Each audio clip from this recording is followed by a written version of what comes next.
রান্নার জন্য প্রথমে আমি মসুর ডাল অরহর ডাল সব ভিজিয়ে রেখেছিলাম, এগুলোকে আমি বেটে নিলাম গ্রাইন্ডারে। তারপর একটু বেসন দিয়ে সেটাকে একটা বানিয়ে দিলাম। তারপর সেটাকে উপরে একটু দিয়ে দিয়েছিলাম, খাবার সোডা দিয়ে দিয়েছিলাম।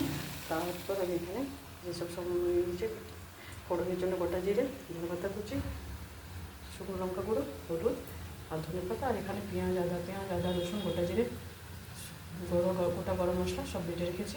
তার সাথে টমেটো দিয়ে দিয়েছিলাম, একটা বাটা মশলা। তারপর আমি এটাকে এখানে করে নেব।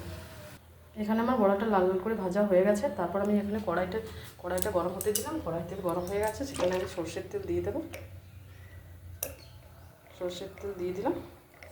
এরপর আমি ফোড়নের জন্য গোটা গরম মশলা দিয়ে দিলাম। তারপর দিয়ে দিলাম পেঁয়াজ কুচি দিয়ে দিলাম। পেঁয়াজটা লাল লাল ভাজা হয়ে গেলে আমি সেখানে দিয়ে দেবো হলুদ গুঁড়ো দিয়ে দিলাম। এরপর আমি দিয়ে দেবো 1 চামচ মতো লঙ্কা গুঁড়ো।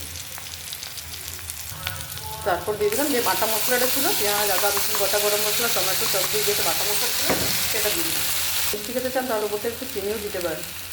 তারপর আমি মশলা দেওয়ার যে জলটা ছিল ওটা আমি দিয়ে দিলাম। এই ঝোলটা যখন একটু ফুটে উঠবে তখন আমি বড়াগুলো দিয়ে দেবো। তাহলে একটু হালকা হাতে ভেঙে নেবো, এরকম করে ভেঙে নেবো। দেখুন কীভাবে বড়াটা পুরো ঝোলটা আমার ফুটে এসেছে, আমি দিয়ে দেবো। কীরকম একটা কালার নিয়েছে।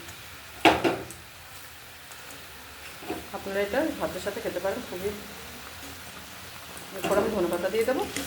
ধনেপাতা উপর থেকে গরম মশলা দিয়ে আমি নামিয়ে দেবো। Thank you for watching.